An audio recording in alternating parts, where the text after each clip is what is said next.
can kick it off. We have a very beautiful number already joining us here today. We have a good representation from both Malta and Ireland, so that bodes well for our matchmaking session later on. So allow me to start off by sharing my screen, my PowerPoint presentation for today. So just one moment.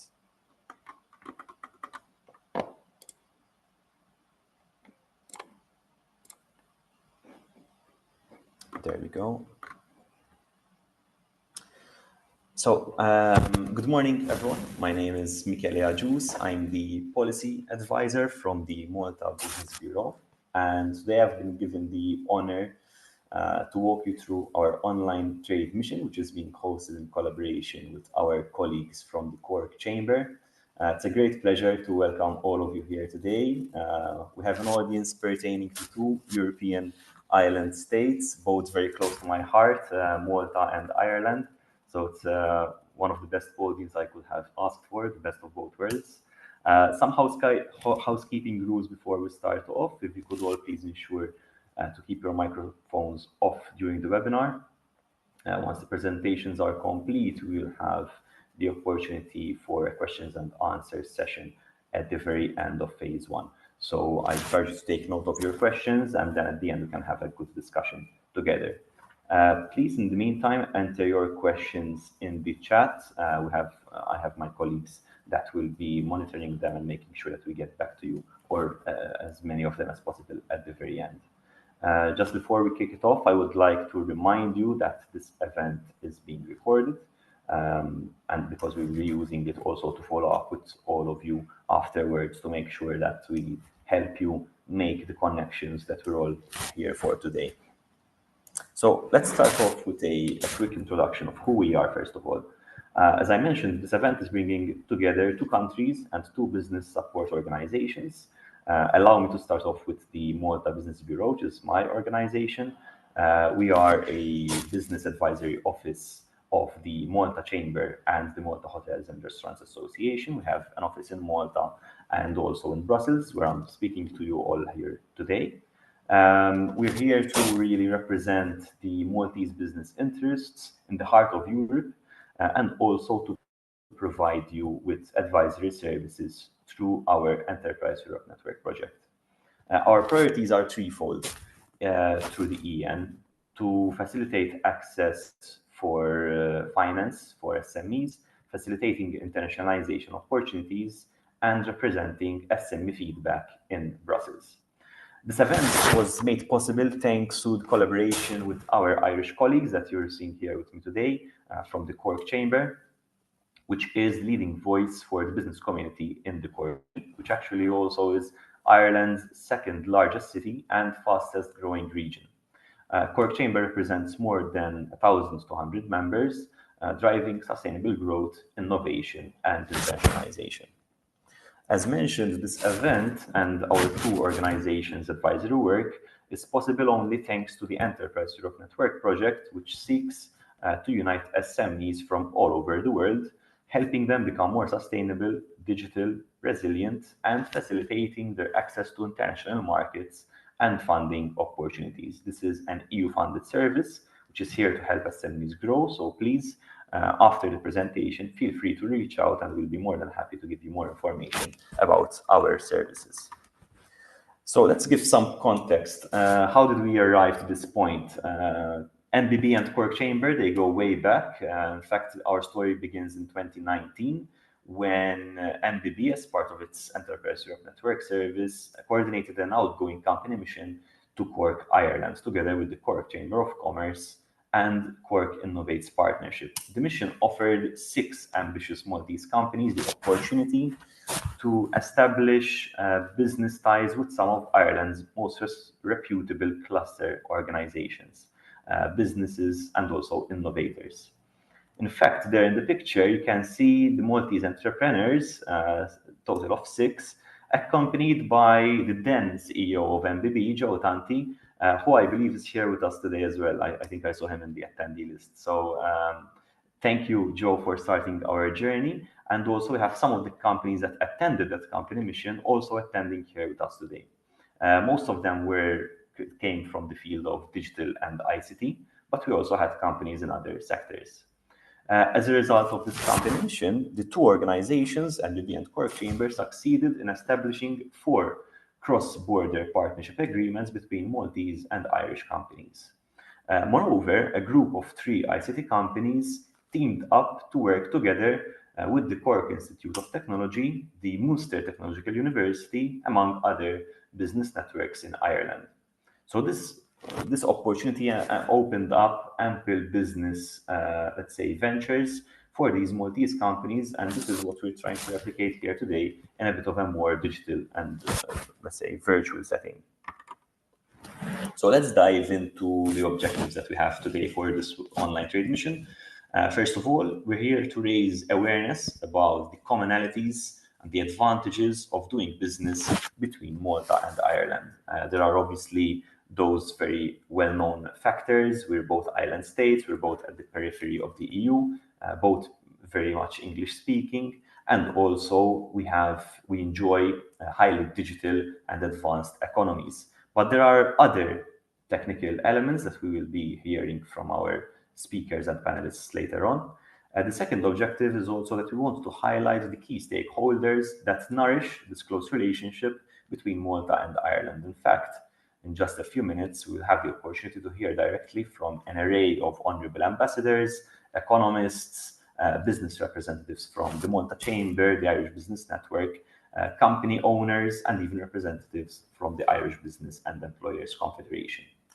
Thirdly, we want also to give the spotlight to companies to share their feedback and ideas. In fact, later on, we'll have time for questions and answers, as I've mentioned, and we want to hear your ideas for further collaboration, also what we could do better to really strengthen this connection between the 2 island states. And finally, and perhaps the most important component of today's event, will be the matchmaking process, which will be the second phase of the event, whereby Maltese and Irish companies will have the opportunity to connect, to introduce themselves, and to explore joint business ventures, EU funding applications, franchising agreements, among other sort of connections. During the second phase of the event, we will have 5 breakout rooms based on different sectors to help refine your search as well. I will give you more information about this later on. So a final overview of how today will work out. As mentioned, we will have 2 primary phases. The first phase is the one we're in, obviously. We'll have an information and discussion session. We'll have contribution from ambassadors. We'll have a Maltese panel to review the Maltese market and industries. We'll also have an Irish panel to review opportunities and best practices from the Irish market. And finally, we'll have around 10 to 15 minutes for your questions and answers. The second phase will be perhaps the most exciting part, where we'll be opening up the 5 breakout rooms. These will be smart manufacturing and sustainability, hospitality and entertainment, digital and financial services, EU funding projects and partner search, and food and beverage. I think these are the 5 main sectors which really are found in both economies. Obviously, we couldn't cover all of them. I know some of them are missing, such as health, for example, but feel free to join whichever breakout room suits your company the most. Each breakout room will be moderated by one of our colleagues here today, either from MBB or Cork Chamber, to guide you along a roundtable discussion. Again, I kindly ask you to, in order to ensure effective matchmaking during the second phase, please stick to the 2-minute mark when pitching your company. Therefore, we'll have that will allow everyone to speak and introduce themselves. You can focus on clearly defining what kind of partnerships you're looking for, and obviously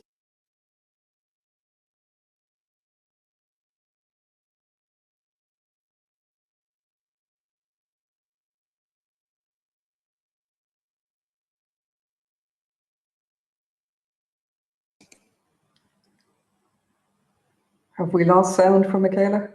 I think so, yeah. Michaela, we cannot hear you. I think we lost him, even connection-wise. No, he's still in the call, but I can see his webcam, but no sound. Yeah. Yes, he's there.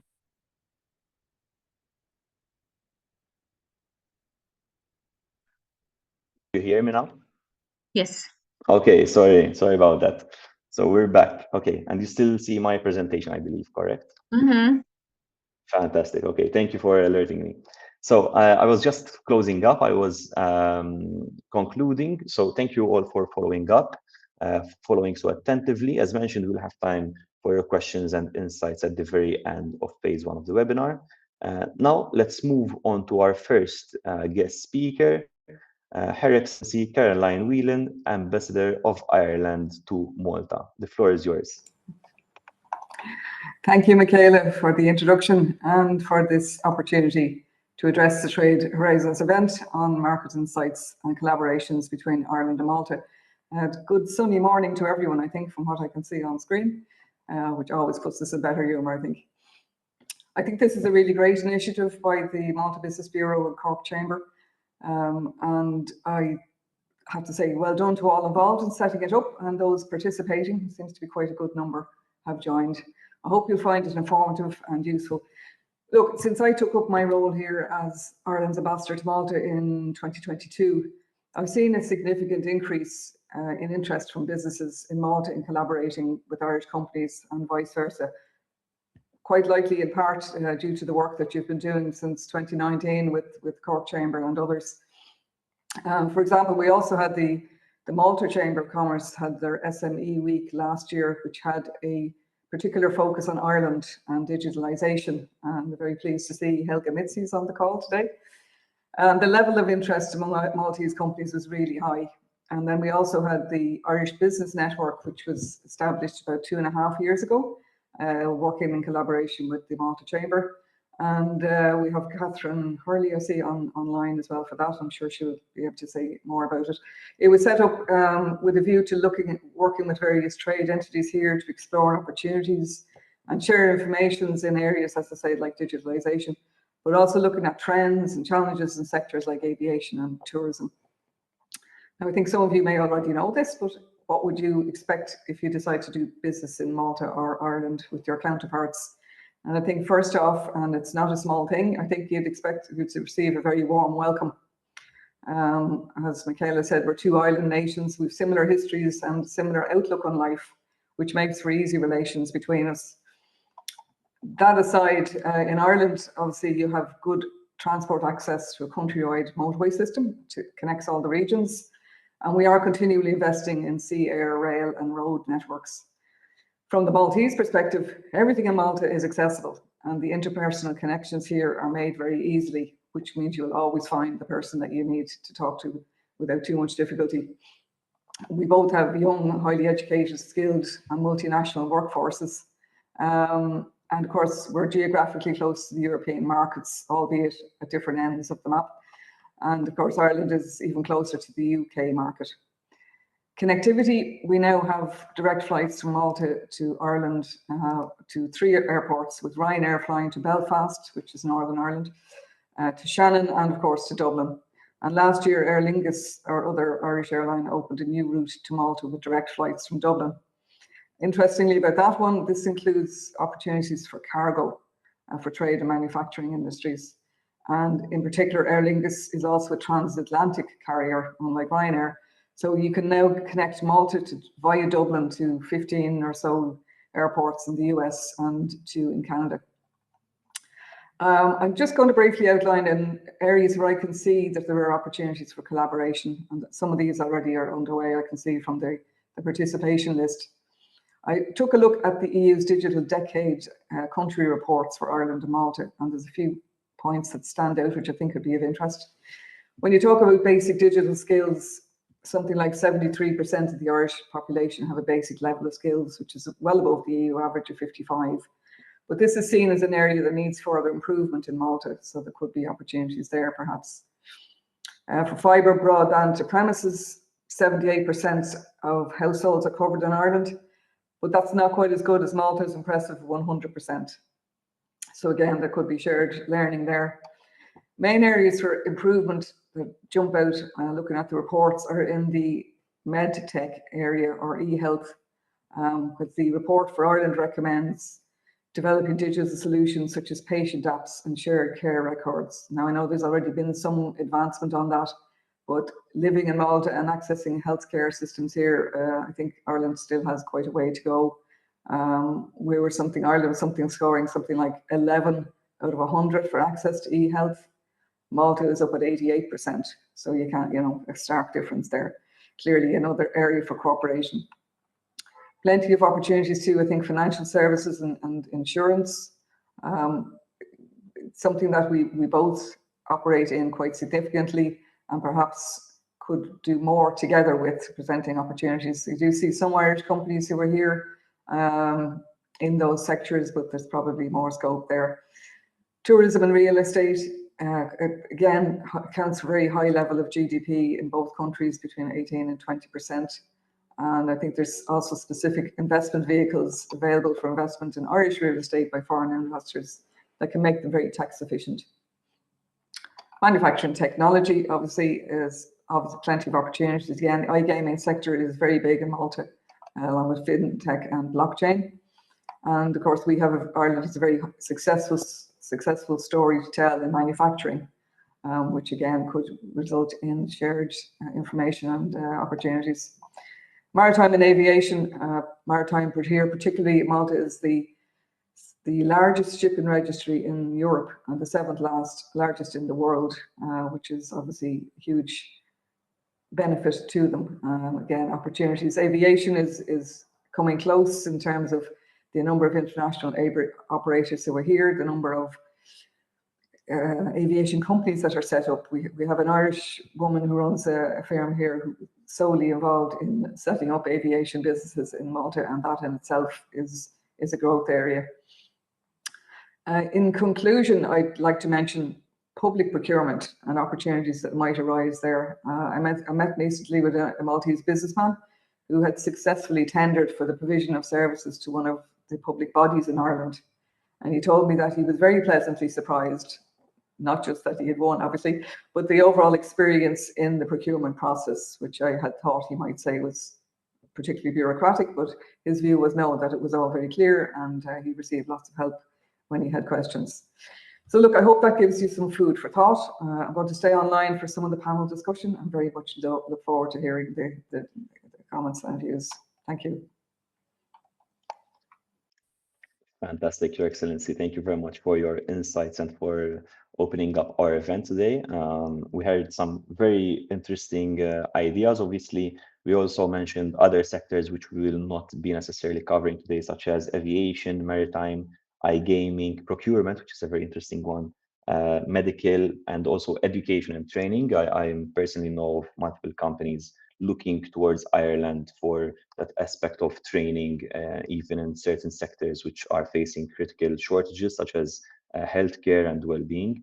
So it's a lot of food for thought for us, and it's very evident that we have a lot of areas for collaboration. So thank you very much for walking us through that. So next up, we will have the online contribution from Her Excellency Fiona James Formosa, which is Malta's ambassador to Ireland. Unfortunately, she could not be with us today. However, we still got her thoughts via video, which I will be sharing in just a second. So.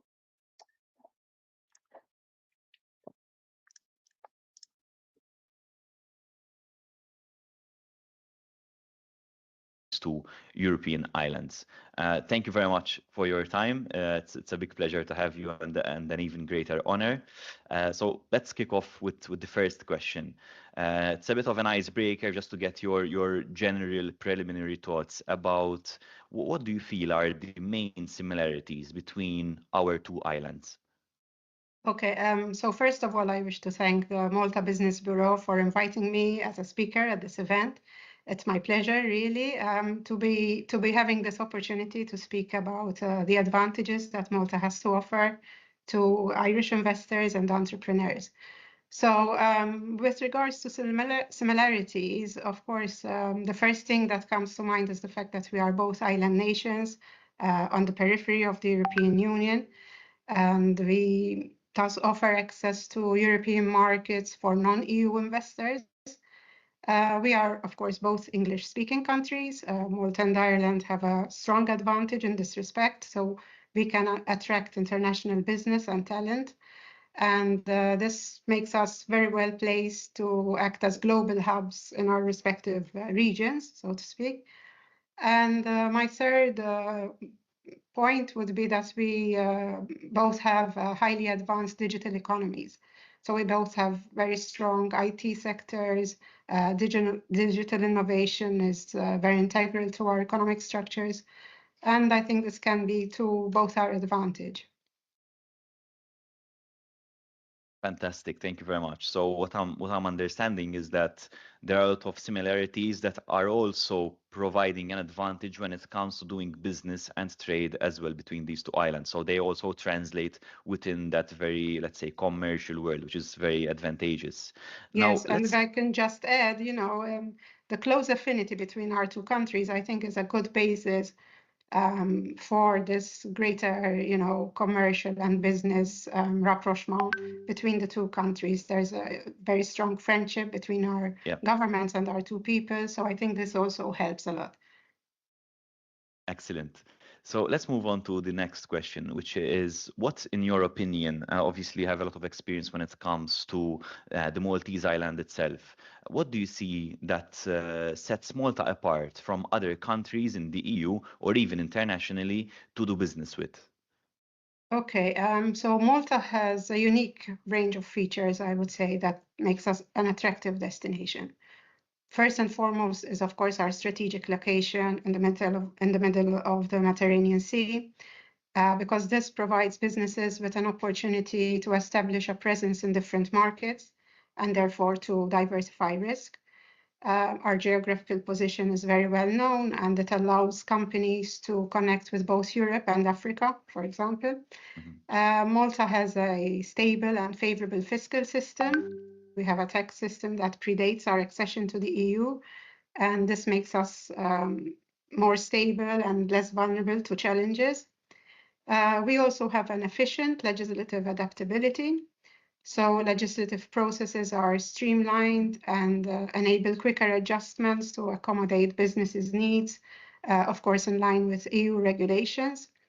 And the final point is that Malta is very pro-business. We support businesses as much as we can. We try to create a business-friendly environment. There is ease of access between entrepreneurs and legislators or policymakers. And this allows companies to navigate regulations more smoothly and to align with local requirements more quickly. Fantastic. And do you see any particular sectors or industries in Malta that present the most opportunity for a business in Ireland to explore within the Maltese economy? Yes, of course. There's a number of sectors that I think provide good investment opportunities. I know that Brexit has, in a sense, refocused Irish thinking to other new markets, for example, and I'm sure that Malta is an ideal potential market in this sense. If we were to take the food and consumer goods industry, for example, for years, due to our colonial past, Maltese consumers have had a strong preference for the importation of British foods and household goods, whereas Irish brands are not that well known. So I'm sure these are likely to be a hit with Maltese consumers. And of course, the same could be said for Maltese food products being exported to Ireland. So this is one opportunity for Irish businesses to expand their food product exports if they're in this particular sector by addressing Malta's demand for high quality goods. And of course, like I referred to earlier, they could consider Malta as a hub to venture further afield into North Africa, for example. Another sector is the maritime sector. We have a long tradition in this sector, of course, being an island nation, very highly skilled people in this area. Today, we are targeting ourselves as a prime destination for yacht or ship registration, for example. And Irish businesses involved in, let's say, maritime trade and logistics or luxury boating could find Maltese expertise in this area, whereby they can, consider expanding their operations to broader markets, for example. The pharmaceutical sector I know this is very strong already in Ireland, and it's also an important part of our economic sector.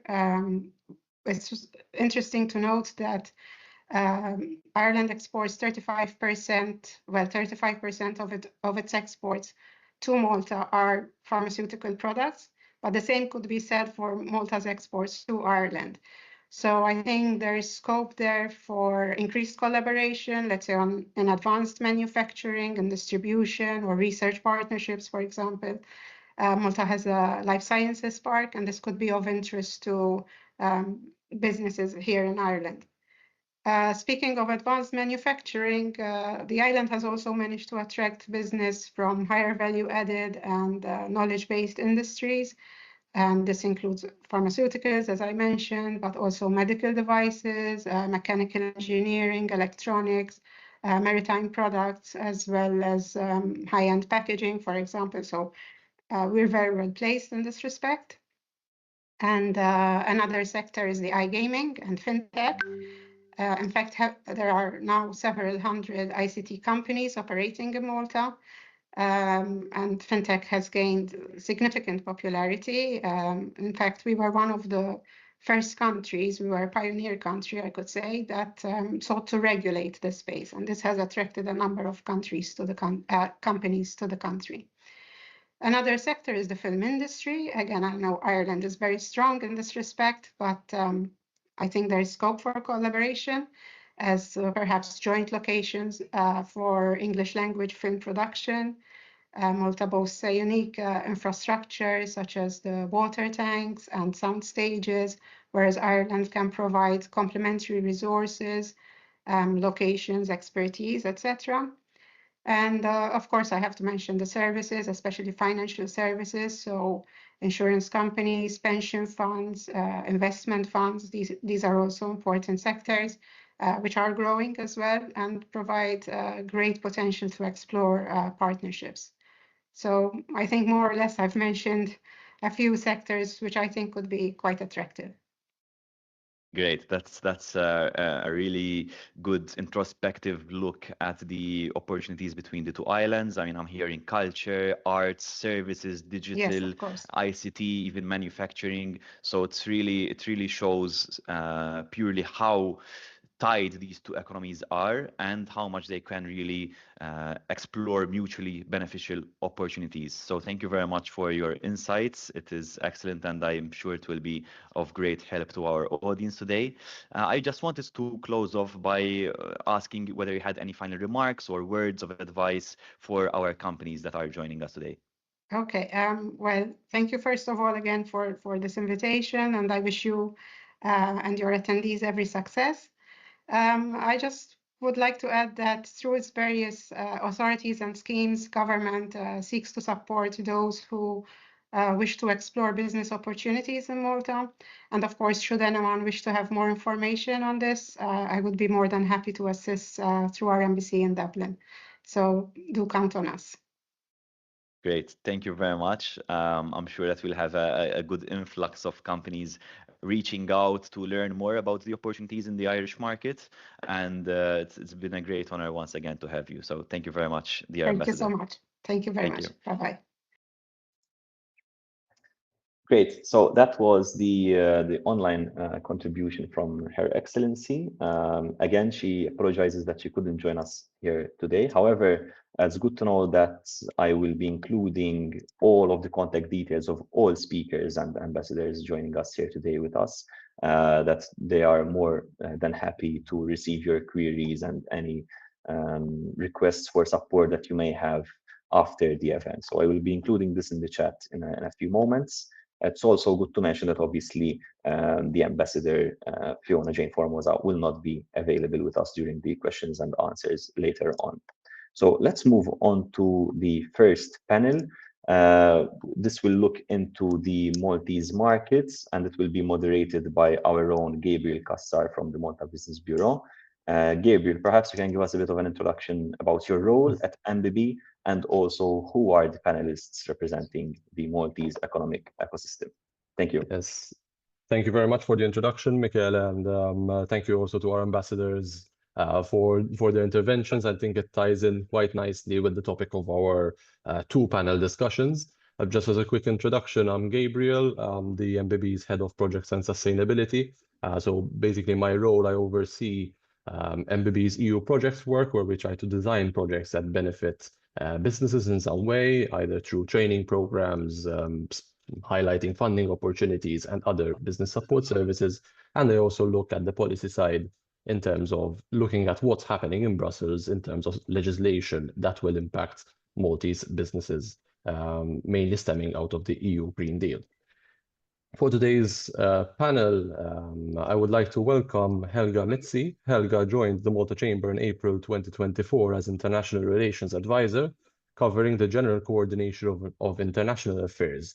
Her work is focused on identifying and intensifying international opportunities for Maltese businesses. Helga organizes country-specific events and information sessions with foreign diplomatic and commercial representatives, as well as foreign chambers of commerce. In parallel, she drives guidance and support to companies seeking to internationalize their interests, primarily through the Enterprise Europe Network. So thank you, Helga, for joining us. I would also like thank you. I would also like to welcome Katrin Hurley. Katrin is a chartered engineer and a business leader with expertise in energy, construction, and real estate, currently an LNG consultant with Tutis Energy. She has led major infrastructure projects in Malta and Ireland, including the groundbreaking LNG to power project in Delamara. She has also been a part of the Irish Business Network in Malta for several years, as we have already mentioned in the previous interventions. So thank you, Katrin, as well. Welcome to both of you, Helga.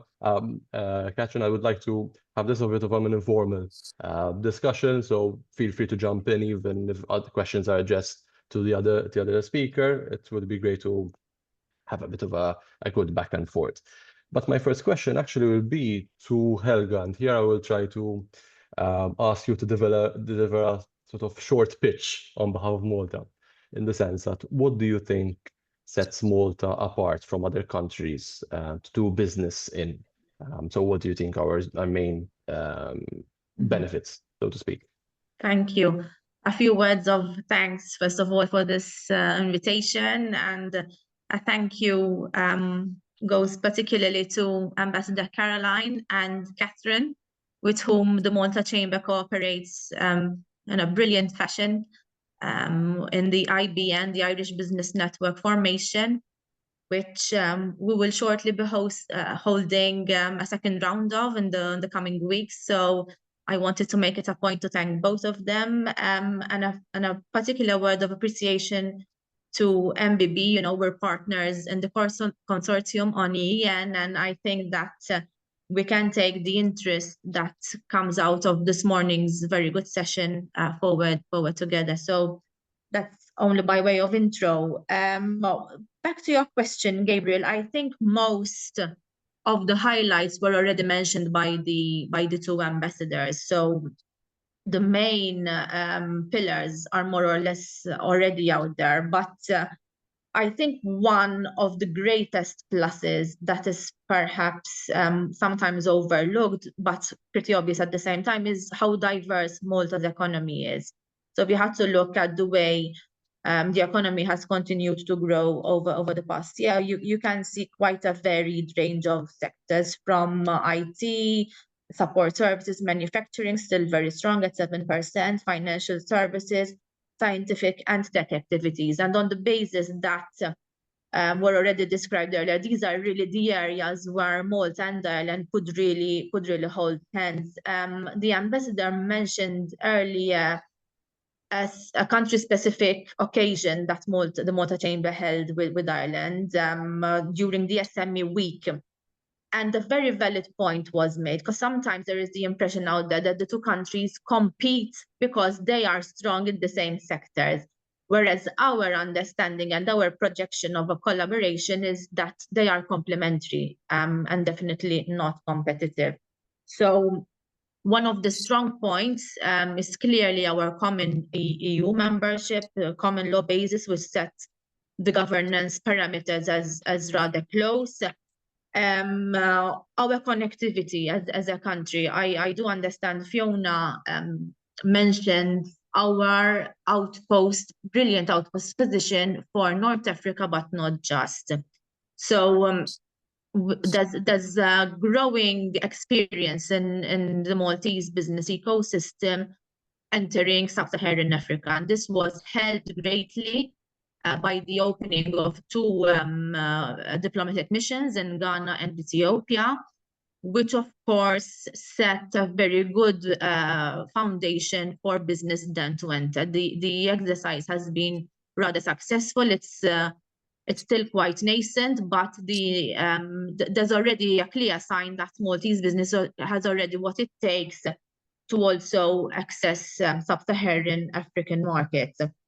There's the element of global workforce in Malta against an international backdrop where skills are highly in demand. This is an area where perhaps the 2 countries can cooperate, hold each other's hands, and identify ways on how to address a common skilling issue through our very good and sound R&D and educational systems. Incidentally, I also note that Malta, several educational institutions in Malta, like university and DEMCAS, have a very good pattern of exchanges in academia with the College Cork. And this is probably an area where we can look at tangible results, and the 2 strong points of R&D on both sides can also benefit the business community. So I think R&D is definitely one of the areas where also probably through your breakout sessions later on you could see tangible results. There are incentives that are offered to anyone conducting business or seeking to do that in Malta. We as Chamber try to deviate the long-standing focus on the taxation incentives, which are very attractive in themselves, but it's a process of support that is and should be offered. So this is in place. I understand there are constant improvements to this support system from the initial thinking of setting up shop in Malta to the very final stages. And this also involves a whole ecosystem of entities like Malta Enterprise, Trade Malta, but others like us on the front line as the Malta Chamber being the National Chamber of Commerce, Enterprise and Industry, with a specific focus on Ireland, hoping that some of our Irish guests present with us this morning come to us as Chamber together with MBB to take their incoming journey into Malta forward. So that's basically what I had to add, in addition to what was already said by the two ambassadors. I know Catherine is a big fan of the Maltese, what Malta has to offer, so I'll leave it in her very able hands too, from her perspective. Thank you very much, Helga. And I think quite an important point that you mentioned is the diversity in the business landscape in Malta, because sometimes it is incredible when you look at the types of businesses and industries that are operating in Malta, even though we might not have that many businesses in any particular industry, or although there are particular cases, we have quite a diverse spread of activity, which is quite unique, I would say. Now, Catherine, moving on to you, and you could say that you are lucky enough to have seen both sides of today's discussion, and we already heard a bit on this from the previous interventions. But let's try to get into some more detail from your practical experience. How does Malta's business environment compare to Ireland's in terms of regulation, fiscal incentives and support schemes, ease of doing business, and at the end of the day, running your business here? Thank you. Thank you for the invitation to speak. Yeah, so there is differences obviously when you move between Ireland and Malta, but I think fundamentally what makes them complementary is at the heart where both EU members and EU regulations kind of govern business in both locations. we're both also island nations. And so we both suffer a little bit from being smaller and being more remote from the kind of the Central European jurisdiction. So where they like to throw on ETS taxes on fuel, aviation, et cetera, that kind of really impacts us as islands and as peripheries of Europe. But, you know, I mean, the Irish Business Network, I mean, what we're here to do is represent the Irish business people in Malta and help them and support them, and then also obviously promote trade between the two. So our members, you know, they're here for a reason. So it's a very good jurisdiction. There's an ease of doing business here, which is very beneficial, especially in certain industries where there is a very strong workforce locally to support things like gaming and all of those industries. There's an ease of doing business. It can be a bit trickier sometimes here to navigate the regulations, so it can be trickier. And it can be a lot trickier here to open up a bank account. So any companies that are looking to come over to Malta, you know, my advice to them is get in touch with us and the people on this call, but then also, you know, to really reach out to Maltese CSPs and people who know how to navigate that system here, because it is different to setting up in Ireland. There are positives because Malta's size, you get access. So I have a lot of friends working in the gaming industry. So there's big Irish companies here like Flutter, and you know they employ thousands of people here in Malta. They're very important to the economy, and so they have access to a regulator in a really positive way, where they can get really transparent discussions on the priorities for their business and the way forward. So that's a real positive here that I feel that, you know, sometimes lacks back in Ireland, where, you know, it's a big, slow moving train and it's harder to change direction. Whereas I think in Malta, it's a very entrepreneurial country. It's a, you know, there's a real culture of negotiation and doing business in Malta. And so it's very business orientated in that way. Yeah. Thank you very much for that comment. In fact, you anticipated me, because I was going to ask about the common challenges that perhaps foreign businesses can face when they're entering the Maltese market. So I'll pass this question on to Helga as well, in terms of the challenges that, in your experience, not only Irish businesses, but obviously through the Chamber's focus on increasing internationalization efforts, there could be common challenges that companies are facing and how they can be mitigated. And perhaps, Catherine, if later on you want to add to Helga's comment as well, please feel free to jump in. Well, I would probably answer this question in two different segments. First of all, some challenges that are specific to Malta, and then others that are common to both our countries and even broadly the European Union spectrum more generally. So first of all, one of the prevailing challenges is the infrastructural preparedness. Malta's size is what it is. There is some concern out there when it comes to, for example, how strong can the infrastructure be in terms of keeping up with the ongoing growth, even in terms of the recent population boost that the country went through, let's say, for the past 5 to 7 years. So infrastructural preparedness does come up when our businesses reach out to us as one of the areas that is flagged. The second one is labor market challenges. I think this falls in the category of the joint stroke EU scenario. Wherever you go in the European Union, there's the issue of skill and upskilling, the actual availability of a workforce. So Malta is not immune to this increasing reality. Our employment rate is one of the lowest, if not the lowest, in the European Union. It's at 2.9%, and we'll actually need to import labor from different areas and the world, relying also greatly on third country nationals when it comes to specific sectors like healthcare, hospitality, construction, etc. But this is nothing new to anyone venturing into business on the continent or even in other areas of the globe. There are also there's another issue that is flagged to us. It's not a challenge per se, but it's out there, and it relates to high energy costs. Government is subsidizing energy costs, so the measures are there to mitigate the impact already. But there is then the issue of how sustainable these subsidies would be in the longer term.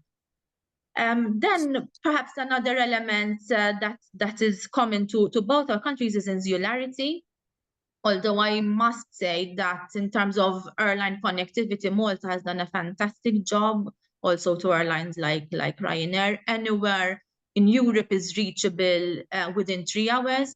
Very good connections to the Gulf, to African capitals. So in terms of airline connectivity, Malta is really very, very well placed. There's a very good transshipment hub, the Malta Freeport, that in a way also addresses the fundamental issue of connectivity. So despite the physical location and size, I think we've done a very good job.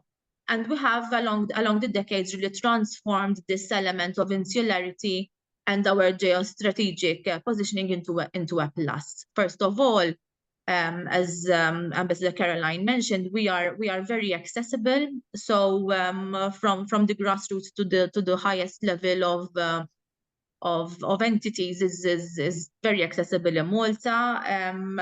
And this combined with a very, very positive positioning vis-a-vis Southern Europe and Euro-Mediterranean zone, I think is a big plus to take. Then, as Catherine mentioned earlier on, there's the element of over-regulation. None of our EU partners are immune to this. There's been a sort of pause through the omnibus. Now I know our MBB colleagues are very familiar with this latest development, but yes, as every other country in the European Union, Malta is not immune to the weight and burden of over-regulation that sometimes emanates from local or other structures. So this is basically, these are the challenges that really come up, but they do not really put any blanket on the enthusiasm that is out there. We are a very attractive hub for foreign investment, very business-oriented ecosystem, with both government and non-governmental entities like ours, Gabriel and the Malta Chamber, that are constantly addressing, thankfully, requests coming from out there on how to assist in setting up shop or finding partners in Malta.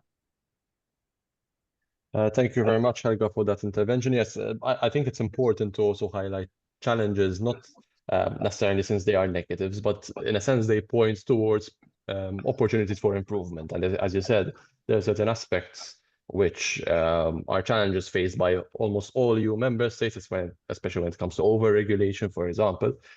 So it gives a sense of direction for policymakers and also stakeholders to work to improve the ease of doing business. Now I'd like to move on to our final question to both of you, and I'll perhaps start with Catherine this time.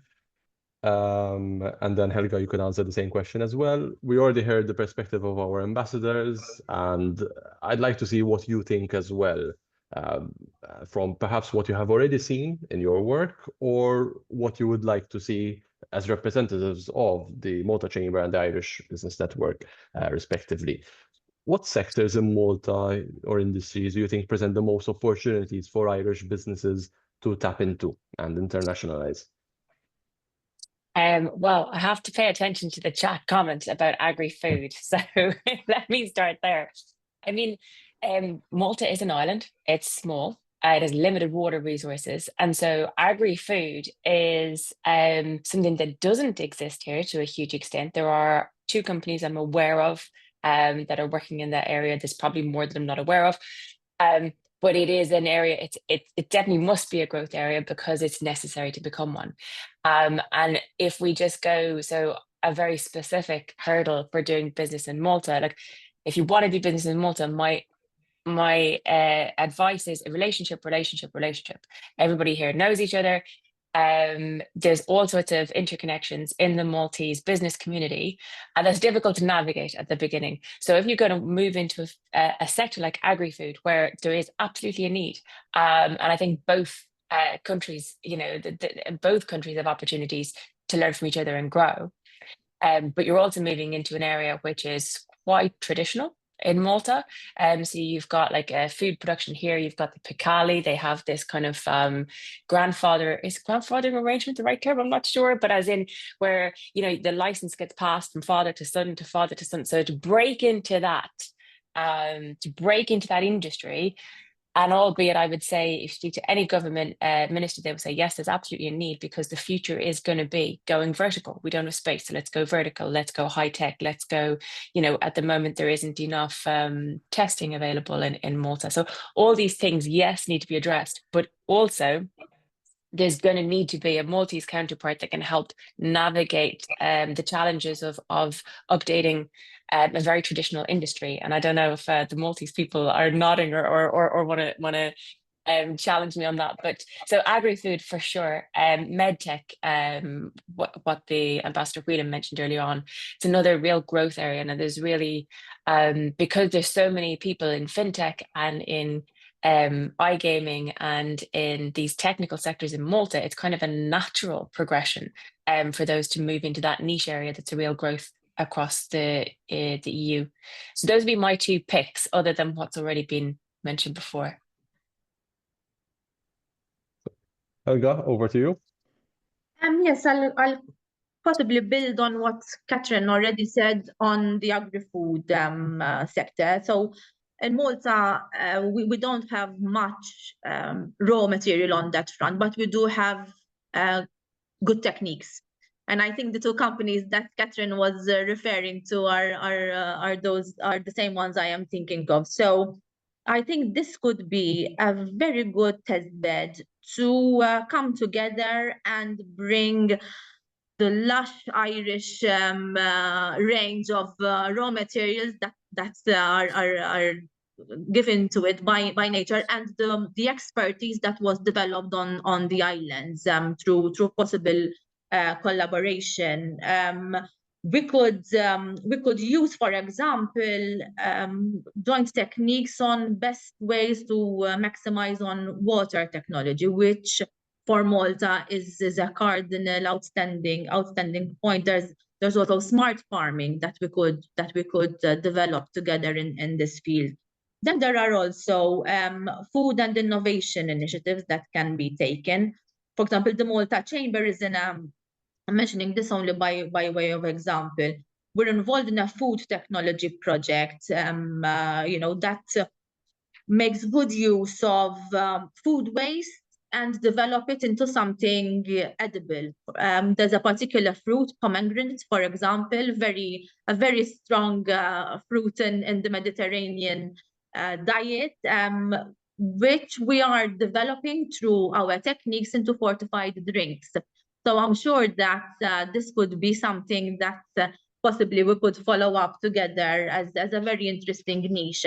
Insofar as other sectors are involved, I think we already know the general chapters, but I'd like to mention a few examples hands-on as to where we can collaborate. For example, in financial services, we can launch cross-border fintech accelerators or incubators addressing blockchain, insurtech, and green finance. When it comes to digitalization, we can address cybersecurity together. Our business communities I think are very well prepared and very well positioned to address these common challenges. On manufacturing and technology, our very good base of digital companies could assist actually the manufacturing sector through IoT innovation and manufacturing. I think this could be an area where both Malta and Ireland have a lot to offer. In healthcare and med technology, the Malta Life Sciences experience has been a very successful one. We could build better health infrastructures and combine our expertise in the pharma sector for collaborative trials, for example.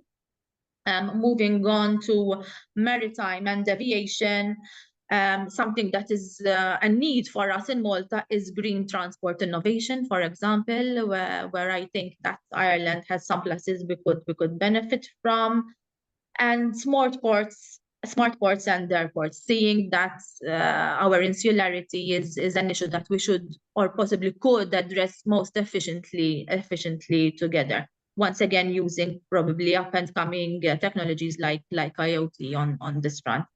So basically, there's really no limit, and if we put our hands together and our best experiences together with guiding frameworks like MBB, IBN, and the Chamber, I think we should hit the ground running.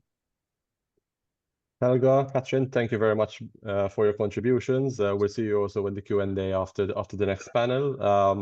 I think the discussion warranted an entire event just on this, but we have to move on also to other items on the agenda.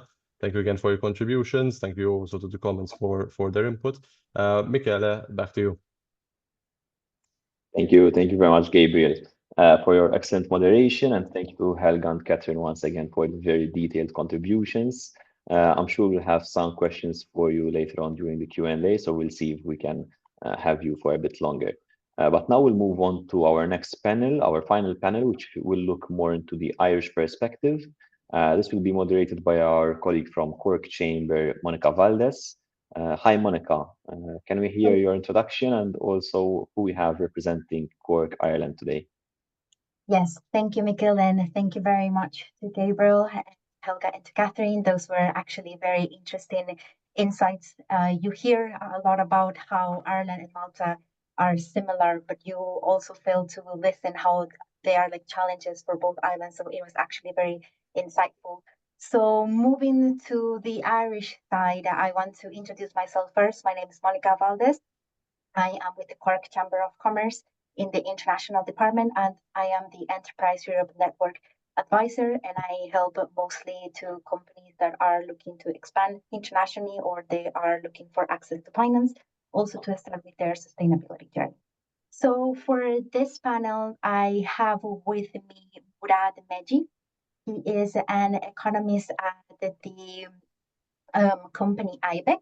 In his role, he conducts a microeconomic analysis on the Irish, European, and global economic, as well as consulting businesses and government in these matters.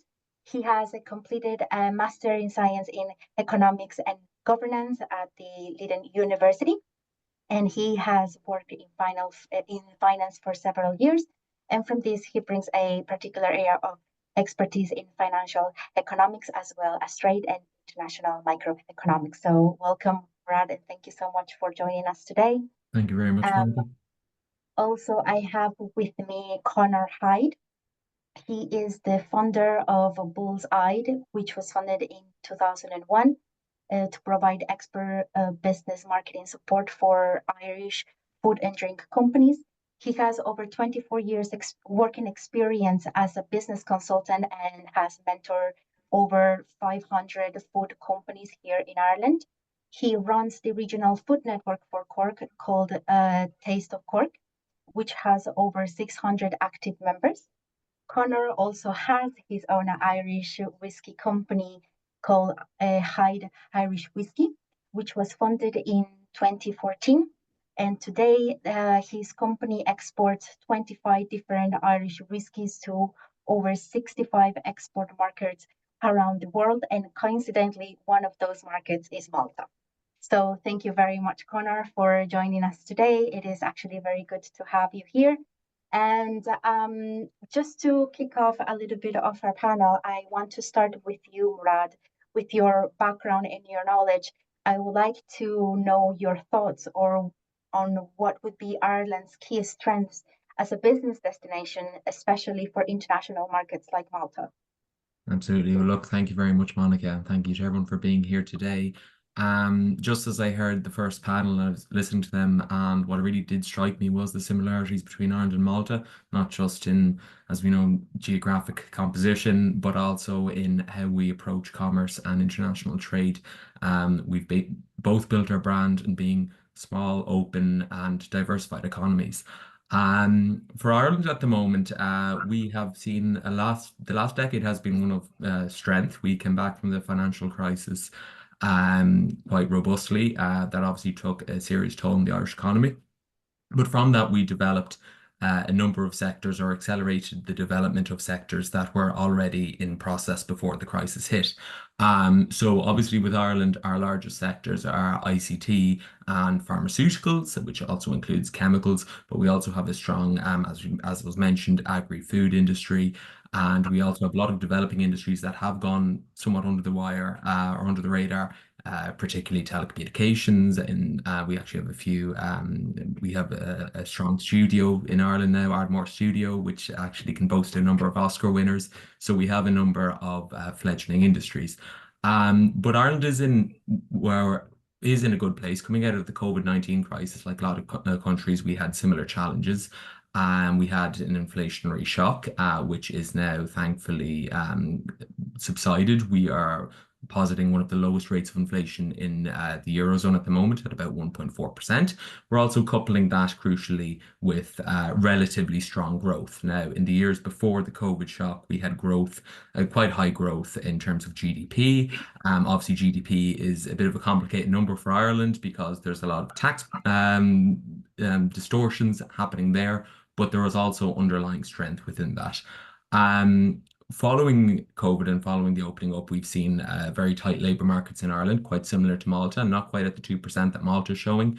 We've had, but we are at about full employment as well. We have about 4.2% in terms of unemployment, but also within that age bracket, the 25 to 75-year-olds, the prime working age, we're seeing 3% unemployment as well. So we do have tight labour markets.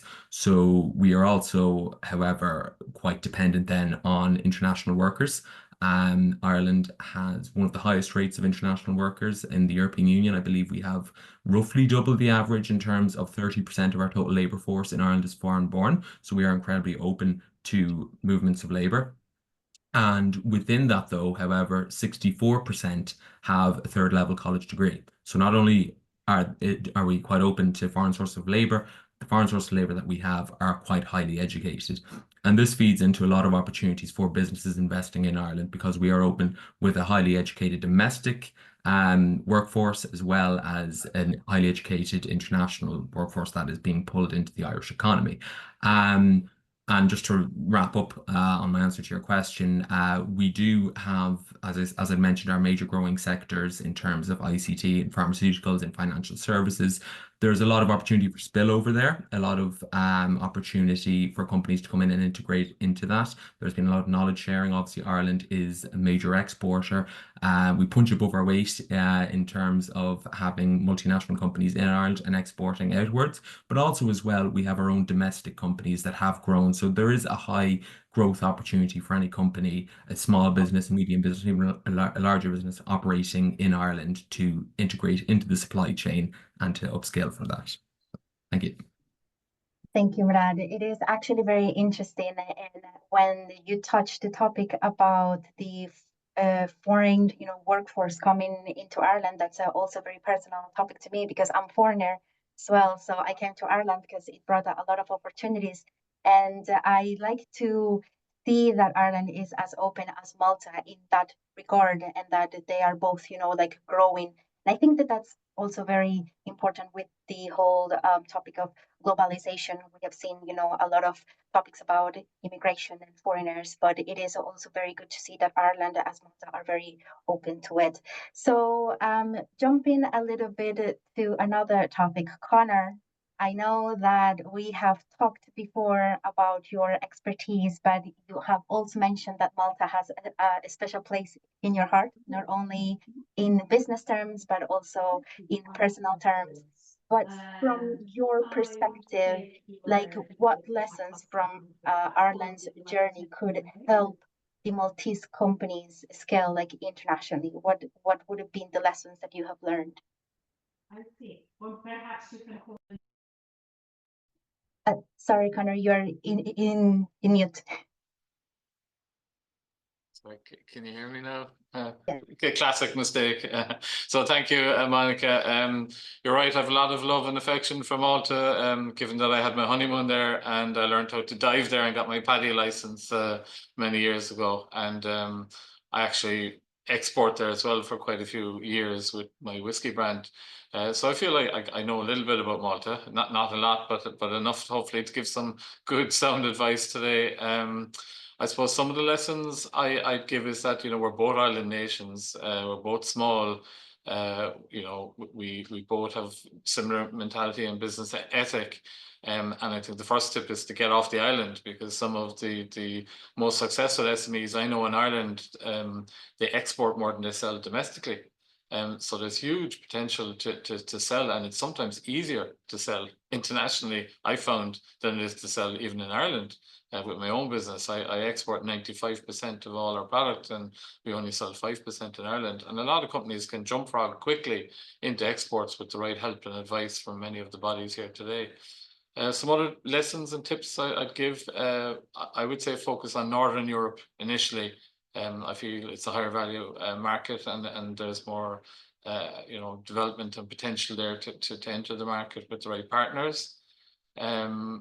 I think research is crucial in that stage of your journey at the very start, and use the bodies that we're talking to today, the ENN and the MBB and the IBN and the chambers and the networks, and maybe consultancies to help you to find the right partner, because somebody mentioned there earlier, business is done with people and it's about relationships. And I've discovered that over the years that the product is important, but the partner is more important. And finding the right person in the market who knows their way around the market, the local knowledge is crucially a success factor for any business entering a market. So find somebody who you can build a relationship with and you can work with, and who can be your person in the market, whether it's Ireland or France or Germany or wherever. So find that partner, whether it's a retailer or a distributor, somebody who knows the local route to market, because you can't do it from a distance. And I learned that the hard way. You can't export from Ireland to another country from Ireland. You have to get into the market, do research, find the partner, and do simple things like attend local trade shows and talk to as many people as you can at those shows, local people who understand the market, and pick their brains and get their knowledge. And people are usually happy to share that advice if you get chatting to them face to face. Another lesson is definitely leverage all the networks that are available to you on this presentation today. We have the EEN, MBB and IBN, and even our local networks, Taste Cork and the Chambers of Commerce and the local enterprise offices. There's so much help out there. It's incredible if you know where to go for it. And a lot of grant aid too, by the way, which I leverage myself for my own brand. Just a couple of sectors I think have potential. Food and drink obviously is one close to my own heart, because you know, we run Taste Cork and we have a food and drink export consultancy, Bullseye. And I think there's a lot of potential for rising demand for Mediterranean type foods around Europe, like olive oils, wines, honeys, and distilled spirits as well coming out of and drinks coming out of Malta, because there's a great brand story to tell about Maltese artisan production and traceability. And you're inside the European Union, so you have a great message to sell about pure, simple, natural food. So food and drink is definitely would be my number one. And my number two, I think, which is hugely important in every Northern European market at the moment, there's huge expenditure and focus on it, is green tech and environmental solutions. And Malta has vast experience in solar technology and water desalination. And they say wars are going to be fought over water in the future, not over oil. So I think that's got a lot of potential for exporting IP and tech, maybe not product, but you know, expertise and knowledge. So hopefully that's of some help, Monica. Yes, Connor, thank you very much. And actually, something that stuck with me from what you were saying is the importance to actually build those networks, build those collaborations, because as you say, there is no way that you will be able to continue connecting with other companies if you don't create those kind of connections first. And I like this event so much because I feel that this is like the first step, you know, like this is kind of like the door to open for Irish and to Maltese companies to make that first step and to actually, you know, begin with those connections. And I find it very interesting that you and Murad also mentioned about the potential sectors that could collaborate. So I won't dwell much on that because we have, you know, kind of like heard a little bit more from the Maltese side, from our ambassadors and from yourself, which are the sectors that are, you know, on the growth and have the most potential so that both countries can find like common ground.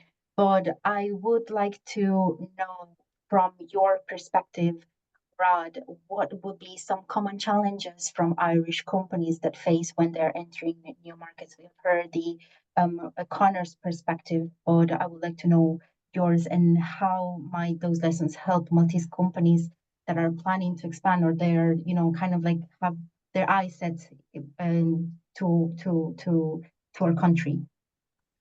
Yeah, it's a good question. Well, there's one key challenge that jumps out to mind for Ireland, and that's infrastructure. This has been an issue for quite some time, and I believe it was touched on in the other panel that Malta may have a similar sort of issue. But for anyone who's heard of the Dublin housing market, we know that it's obviously quite difficult at the moment to procure a room anywhere. And the reason for that is that we just haven't been building houses in anywhere near the magnitude that we should have been over the last, the best part of the decade. We're looking from our own calculations in IBEC, we believe that Ireland will, or Dublin alone, Ireland alone will need about 68,000 houses per year. We came in at under 30,000 last year. So we are in quite a tight spot, and that has also bled out not just from Dublin, but into the surrounding area, the Greater Dublin area, but into other cities as well. Now, what that means for commerce is it means that labour costs are pushed up as a result of that, and they're kind of decoupled from productivity.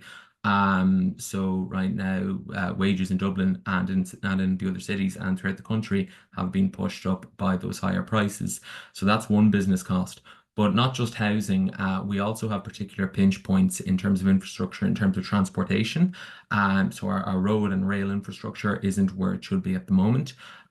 We also have, in terms of energy, like Malta, we are an island. We are highly reliant on our energy in terms of transport, but also we don't have the same degree of connectivity as other countries in mainland Europe would enjoy. Now, there have been moves to address that, which I will get into in a moment. But approximately in Ireland, businesses pay approximately 13% more per kilowatt of energy than they do in the European Union, just given the higher costs. So there's that as well. There's water as well, believe it or not. We are a country that enjoys a lot more rain than Malta, but the actual connectivity of water and the supply of water is quite underdeveloped. Our water infrastructure is underdeveloped. So that means that actual business costs in general are pushed up by those major issues. Now, with that in mind, there have been steps being taken. I did mention that the housing target wasn't quite where we want to be at. But for example, Ireland is in a good place in terms of our fiscal situation. Right now, we do have the money and the investment to spend in these areas. So, for example, we had our most recent budget back in October for this coming year was our largest capital spend in the history of the state. We've set out an 8-year plan to spend approximately 20 billion in terms of capital investment. Now, will that be enough? It'll probably not, but we'll start to see changes. Also, our planning system as well has been a hindrance in terms of getting things built. We use a combination common law system, so that's open to plenty of objections and delays. There is a look now, a real concerted look from government towards reforming the planning system as well. So these would be two major challenges in terms of penetrating the Irish market. I can talk later on about the more global challenges, but I will just mention that Ireland, as an open economy, we are quite prone to global challenges, particularly given our relationship with the United States. So that may be another issue in terms of opportunities here. Thank you, Murad. Now to you, Conor, from your perspective as an Irish company, what would you say would be the challenges, for a Maltese company coming into this, kind of a market, and what could be some kind of, not solutions, but perhaps lessons or tips for those Maltese companies that have, kind of trying to navigate through the Irish market? Yeah, so there are many challenges which face exporters from any country, but some of them are actually an advantage as well. I would see them as for Maltese companies trying to enter the European market. Language is often one for many countries trying to go across borders, and it is for our own company. I know going to many markets.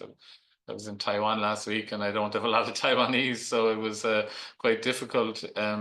But English is the international business language, and Maltese speak fluent in it. Anytime I've been to Malta, everybody speaks English, which is a huge advantage. Another challenge for many entries into export markets is obviously market access and regulation. But I know it was mentioned earlier, yes, there is a lot of regulation in the EU, but that can work to our benefit as well, in that we're inside. And we already have the compliance, and it's easier for us in many cases to jump into European neighbours and get quick and easy access if we find the right route to market. I suppose with any export, the biggest challenge is finding the problem that you're trying to solve. And that's the way I always approach an export market. I try and find a problem and find something that's not being solved well locally in the market. And then you try and come up with a solution, and that's how you approach it into the market. And when you're pitching and you're selling and you're meeting and you're trying to find the partners, that's how you're presenting it. You're saying, okay, we've identified a problem you have, an opportunity gap in the market, and that's the way to approach it. Rather than pushing, you're almost getting them to pull it in because they see, oh yeah, there's a product here, whether it's food or green tech or machinery or whatever, that's perfect for what we need in our market. So finding that gap is a big challenge for most people for the first step into export. Finding those importers, retailers, distributors, there's a lot of research and legwork goes into that, but there's a lot of grant aid too, which was mentioned earlier, and a lot of people to hold your hand on the journey with regard to consultancy and networks. So finding that partner, as I mentioned earlier, I've mentioned it quite a few times, because for me, that's the key to success, is finding a local guide, if you like, who'll navigate through regulatory and distribution and margins and marketing and advertising and promotion. All of that has to be done locally. It can't be done from a distance from Malta. Marketing materials, I find I judge a lot of exporters based on how they present themselves, and many companies don't put their best foot forward with good, what I describe as sell sheets. So the sell sheet has to be, well professionally designed graphically, and it has to very quickly communicate the product range and the unique selling points. So that if you weren't there and I picked up your marketing materials, I would still understand what you're selling and pitching.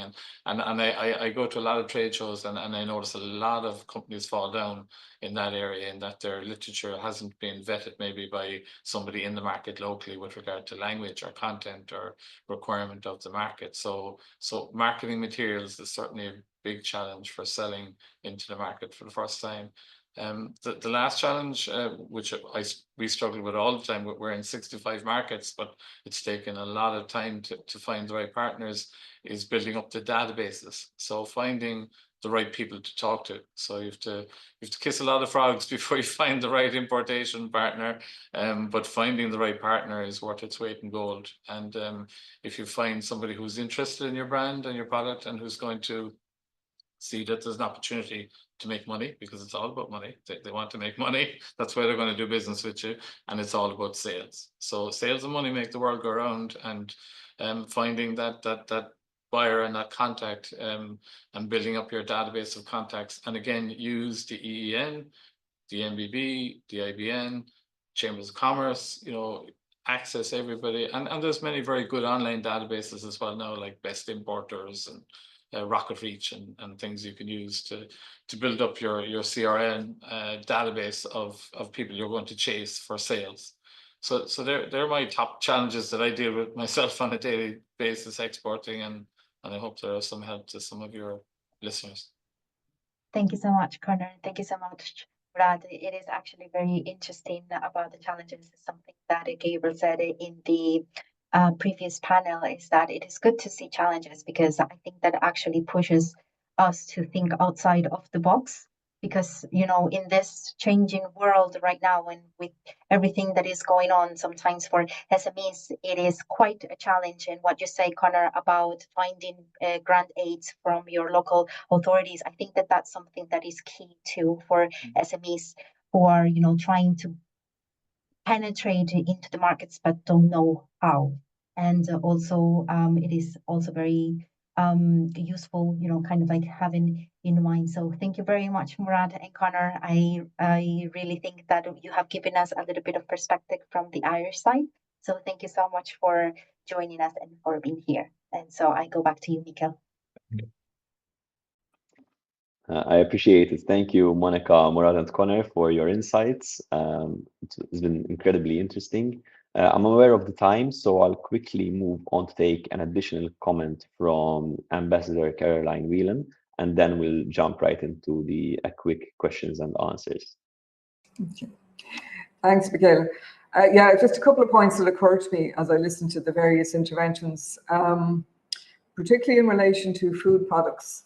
One issue that I see here is the volume of produce that Malta can produce currently.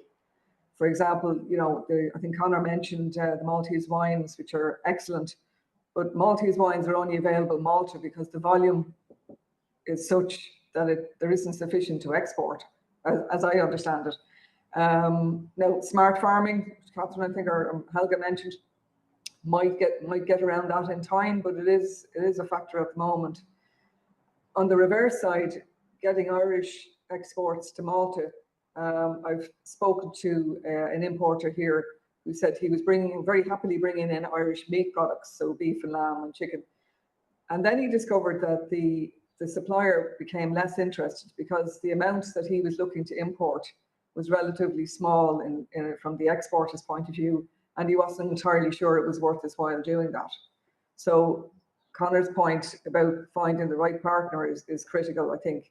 But it's just that question of, you know, as everyone says, Malta is small, but I think if you're not in Malta, you don't necessarily understand what that means in very practical terms. Not that there isn't an appetite there, pardon the pun. One other point then, we've seen a huge upsurge in products with the super value branding here. The big supermarkets here brought them in essentially to replace products that they used to get from the UK before Brexit. Now, they're selling very well. Now, they're not exclusively Irish, obviously, because they're super value branded, but there's a strong connection there. But they're all dry goods. And I think there is quite an appetite, again, pardon the pun, for other produce, fresh produce, if that were possible. So it might be an opportunity that someone could explore. Thanks. Excellent. Thank you very much, Ambassador, for those additional thoughts on the points raised in both panels. It's again a lot of food for thought for our entire audience here today. Now let's quickly jump into the questions and answers session of this event, which will be the final aspect of the first phase, and then we'll move on to the second phase, which will be the matchmaking aspect, which I will explain in further detail very shortly. So I have a number of questions. First of all, perhaps I can address the first one to Helga Mitzi, because I believe she mentioned it during her contribution, which is with regards to the aspect of sharing technology between countries and existing food systems, and without ideally too much, let's say, additional red tape or without requiring a certain amount of funding. This was one of the questions in the chat. Perhaps you can walk us through perhaps what are the first steps that a company can take when exchanging technology and related aspects. You're muted, I believe. Sorry. I'll try to address this from both aspects altogether. And I think the answer there is going to the right entity in the governmental stroke authorities stroke NGOs ecosystem. Now, I understand that not having is a problem, but having too many is also a problem, because there is also always a risk of maybe duplication of or confusion in terms of who to go to and what for. In the Maltese case, we as chamber do not, for example, have actual funding to give out, but we can link to other entities on the ground, both locally and internationally, EN being one of them, through structures like, for example, EE Energy. What does EE Energy do, and how does the chamber feature in this? So EN has a branch directed at maximizing energy efficiency, with members operating in this field applying possibly to a grant. This is now the second tranche over a grant of a maximum of 10,000 euros. We have done very well as chamber. We came second twice in a row in terms of per capita applications for this grant. I'm mentioning this because it's an issue that the chamber is leading on very successfully, but I know that other entities locally, like Scienza Malta, for example, but also Malta Enterprise, would be able to guide applications. I am not sure that there won't be a bureaucratic process, because grants and funds are what they are. So there has to be an element of due diligence, and one has to appreciate that the work and the homework needs to be done properly. But we also understand the business's perspective that, especially for the smaller infrastructures, you can't sacrifice a good project for the strong element of bureaucracy that is still very much encountered. So two issues I would recommend: knowing who to go to and what for, and perhaps the entities themselves can actually market what they offer in a more efficient way, avoiding duplication, and hopefully reducing the element of bureaucracy in terms of filling in forms, and which is a burden. It's time consuming, and we're very much aware of this being a challenge.